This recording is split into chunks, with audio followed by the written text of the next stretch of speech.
For this acrylic painting of dahlias, I have a Winsor & Newton titanium white, a Master's Touch yellow medium, a Master's Touch yellow ochre, Master's Touch crimson red, and Master's Touch phthalo blue. I also have a charcoal pencil made by Panda Fly that I really like.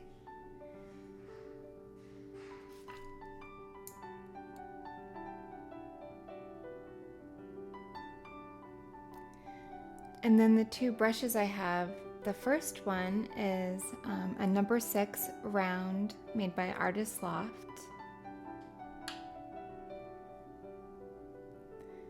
I really like the size for details. And the second one is a number 12 filbert made by Royal and Langnickel. I'm not sure if I'm pronouncing that right. But I really like the shape of it, the feel of it. Just a great size brush as well, especially for backgrounds.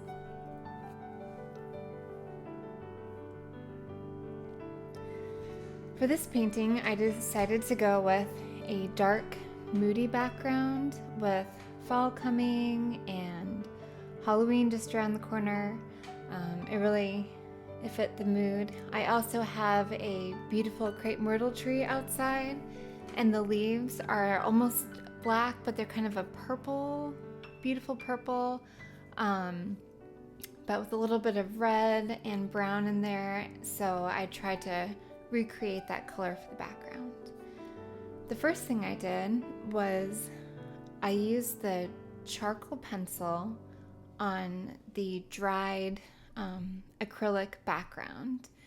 And for the pencil to show up well against the background, I dip it in water and get the charcoal pencil wet, and that helps it to, the charcoal to stick onto the acrylic. But it's very easy to wipe off if you make mistakes or to restart the whole drawing.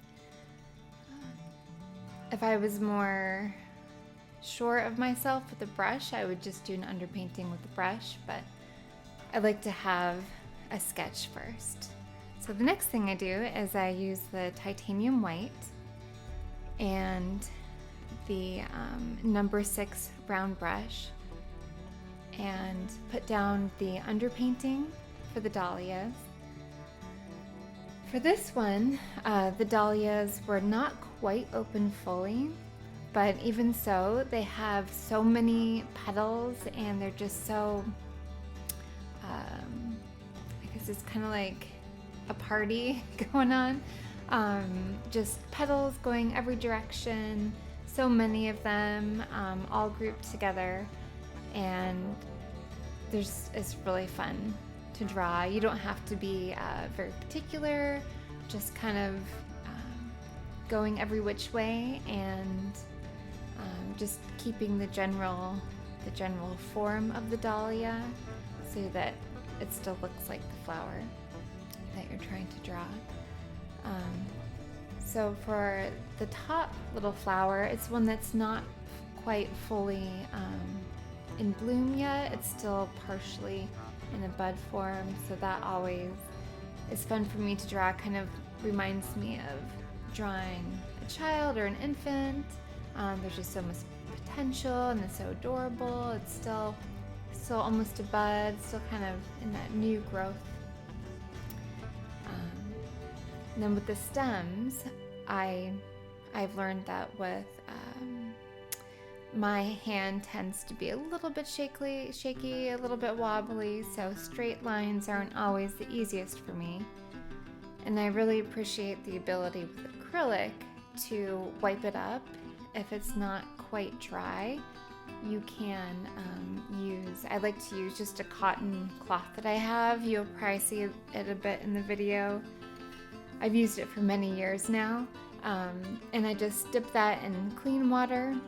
Make sure you're not dipping it in water that already has paint in it. So usually I have 2 jars of water. One I keep clean, and actually 3, I guess. One just to keep clean for mistakes so I can wipe them up quickly by dabbing the towel in, getting it damp, and then wiping up the acrylic paint before it's completely dry. Sometimes I'll have Q-tips to help me do that as well if it's just a little tiny spot that I want to change. And then I have one for warm colors and one for cool colors usually. And I change out the water often as I paint so that the colors don't get brown from all the different colors being mixed together. Even if it's just warms and just cools together, it can still kind of muddy up the colors. You can see here that I did clean out or exchange the water in that glass jar because it was getting pretty murky, and it's nice to have the ability to keep a nice clean brush to really rinse it out from time to time so that you don't get dried paint buildup in your bristles as you go. And here you can see I'm wiping the whole painting down. Where I am in the painting here is that all the white acrylic has dried, and I was wiping down all the charcoal pencil that had been left behind. So now it's just the acrylic on the board and no charcoal pencil. So after the white paint has dried, I'm now using the yellow medium and mixing it in with the titanium white and going over the petals, giving that soft yellow center kind of glow so that it's underneath the next color layering. And I'm also mixing a really light yellowy green as the first layer of the stems and the bud. I especially love dahlia buds, just their round form. It's so adorable. I had to put one in there in this little botanical painting. For me, it's easier to have a dark background in the beginning rather than going from light to dark. If I know I want a dark background, I like to start with that dark background. Otherwise, painting in around the objects to produce a dark background, I get a bit lost sometimes in the brush strokes and accidentally cover up what I want to remain there.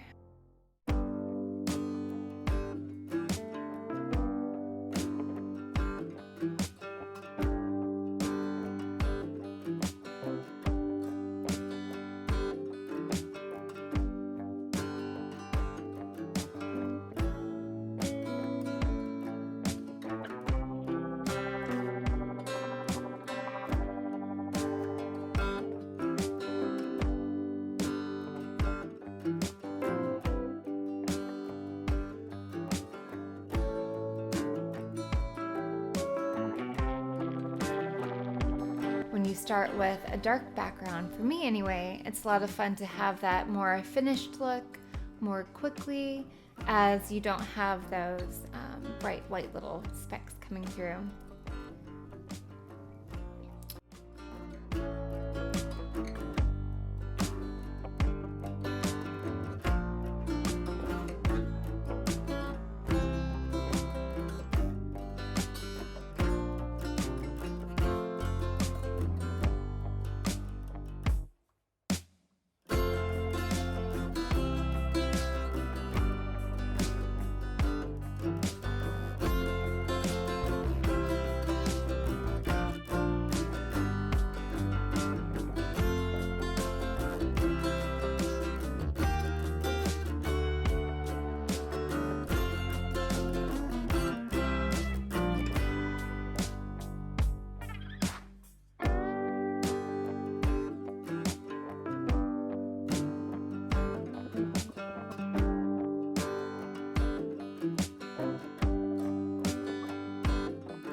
So now I am painting the dahlias, the pinks, and I'm mixing a little bit of the medium yellow in with the crimson red and the titanium white to make very pale pinks at first. And then I get a little bit darker and a little bit darker as I go out to the under petals, the petals that are underneath, to give it some depth. It's hard to tell in the picture that you can see on my iPad, but you can see to the top left-hand side, the actual dahlia petals, that there's a lot more pink than you can see in that photo. So I was really trying my best to capture, it's kind of like a warm ballerina pink almost. And these dahlias, they did remind me of little dancers, like the little tutus, just adorable. For the interior part of the dahlias, I mixed up a little bit of light green using the yellow and also a bit of the ochre to tone down that green a little bit, make it a little bit more earthy, a little tiny bit of a brown tinge to it, so it wasn't just a bright green.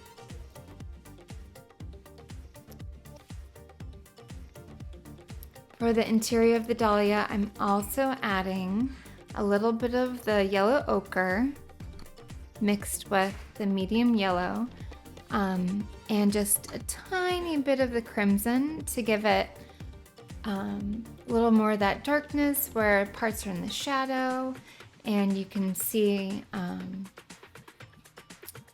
how it's starting to create that center of the dahlia that has a little more of that orange and yellow and some shadows there.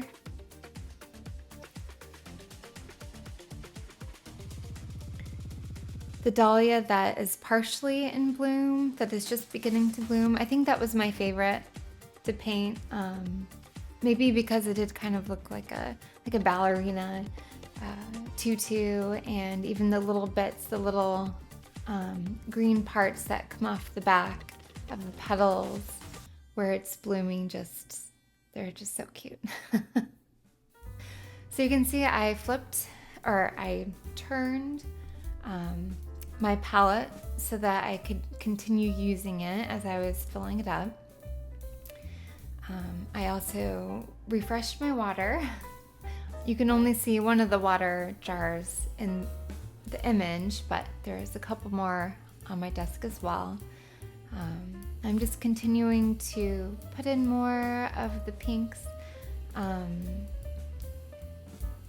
to give the flower a more realistic look and to add it more depth. You want to make sure you have all the shadows in there as well as the highlights so that it looks like more of a realistic flower that is not just a flat image, but to give it some three-dimensionality and a bit more life to it.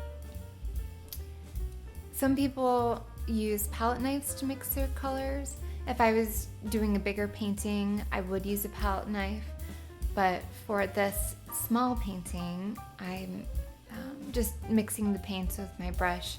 It's actually not supposed to be good for your brush to mix the paints with your brush for the most part, because the paint can get stuck up where the bristles meet the metal, and then your brush might not form the point as nicely anymore. But for the minimal amount of paint that I'm actually using in this painting, I am mixing my paint with my brush, and so far the paintbrush has held up very well. So far so good.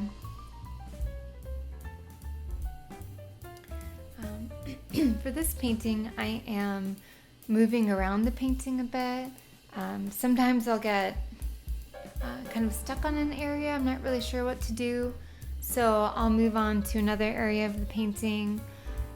Sometimes I will mix up a gorgeous color and I'll want to use it everywhere that I think it should be in the painting. For example, if I mix a perfect pink or a perfect green, I'll go ahead and try to put it in all the places of the painting that I think I'll want it.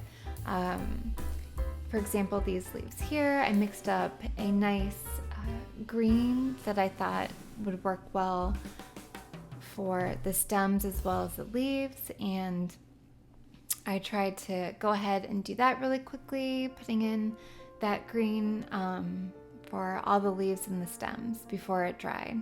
That's one part of acrylic painting that can be frustrating a little bit if you're not using a medium to help slow down the time it takes for it to dry.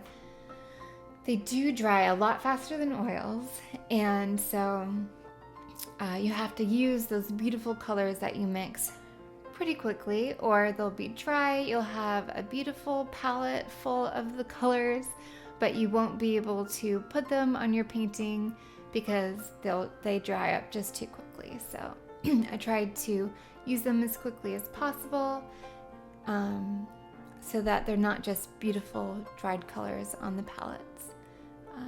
For these leaves here, I'm making sure to put highlights and shadows in the leaves to give it some three-dimensionality and to help it kind of pop off the page. I do mix a nice brighter green with the yellow and a little bit of white and a little bit of the ochre and a little bit of blue. So I start with usually the yellow and then mixing the blue into the yellow because it's easier to go darker than it is to go lighter with the green. And then if I need more blue to make a darker green, I can add that. And then once I get a nice shade of green, for leaves, I like to add a little bit of the yellow ochre to make it look more like a natural leaf color. And so adding that yellow ochre, it makes it more of a warm green. And to me, it makes it seem like a more organic, natural green. And then to make a lighter version of that green, I can either add more yellow or more white. But when you add more white, you get a very soft green that's a cooler green. And when you add more yellow, you'll get a warmer green. So I usually end up going with a mix of the two when I'm trying to get a light green, just depending on, what I need it for. But here you can see I mixed a light green and I'm adding highlights onto the little bits on the dahlia bloom, so that those little, I'm not sure if they're called leaves, but so that those little tiny green pieces that come off the back really stand out. And then I add even more white to it and a little bit more yellow, so that they stand out from the dark bluer green that I had started with. And at this point, the darker blue-green, I believe, is dry, so it's easier to put the highlights on. I do like mixing paints on the canvas, on the painting as well. I don't mix all of the colors on the palette. I do mix most of them on the palette, but sometimes if paint is still wet on the painting, on the canvas, and I put down, let's say, a dark green, and it's I'm wanting to add some yellow to it, some ochre to it, to make it warmer or lighter, then I will just take a little bit of that on my brush and put it right into that paint, right on the canvas, and mix it that way as well.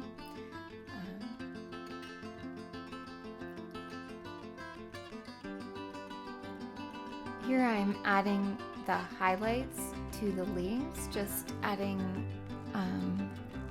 the highlights in the very edges, the very tips of the leaves to show that they are kind of coming off that flat surface. In this painting, I wanted them to look like the different parts of the dahlia are laying down on the flat surface. I was inspired by old paintings done just showing different parts of plants, and I really enjoy kind of more of the scientific botanical look that those old paintings had, and I was trying to recreate that a little bit in my own way. I don't have the tubers of the dahlias depicted, or some of the other parts of them, but I thought that I did a pretty good job getting enough parts of them together in this painting to give it that kind of botanical print feel. So here I am adding some blue that has been thinned down with water to make a shadow for the bud, the dahlia bud. If you're thinning your acrylics with water, you want to be careful not to thin it too much. I've read 70% paint and then 30% water is safe. I've read 50% paint, 50% water. I'm not really sure on the exact amount, but I've never had an issue with about a 50-50 ratio. And that way I can have a nice thin, like a glaze over the dried colors that I've already put down, and it gives it this almost like a watercolor effect or oil painting that I really love. Here I'm adding a little bit of mostly white and a little bit of green to give those little tiny details on that bud. Oh, and then the signature. I've struggled writing my signature on many paintings, just the placement of it, the size of it, what I want it to look like. But I've come to being pretty comfortable with usually on the lower right hand side and just printing it. No cursive or anything like that, just a little emboss stick, just a little regular print.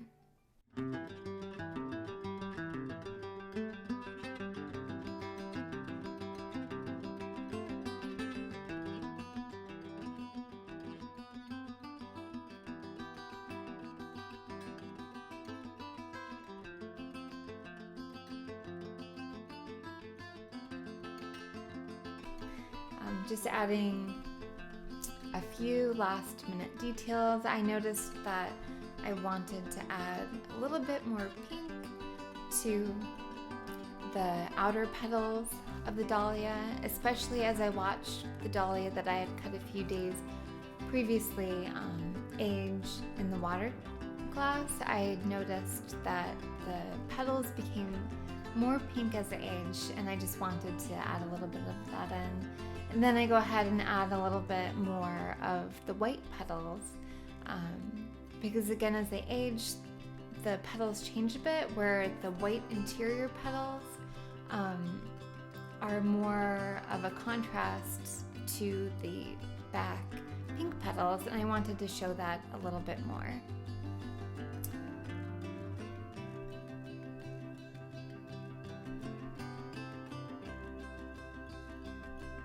And here I am adding just a little bit more of the blue shadow to kind of the neck, the top of the stem where it meets the bud or the flower, just to give it a little bit of shadow, a little bit more three-dimensionality. And here is the finished painting. I just love botanical paintings. I'm in love with my flower garden. I'm so excited that the dahlias finally bloomed, and I enjoy paintings of flowers all throughout the year, so that when the ground is frozen and nothing is growing out in my garden, I can enjoy the painting all year long. Well, thanks for hanging out with me today. I hope that this painting was helpful or enjoyable, and that you have a wonderful rest of your day.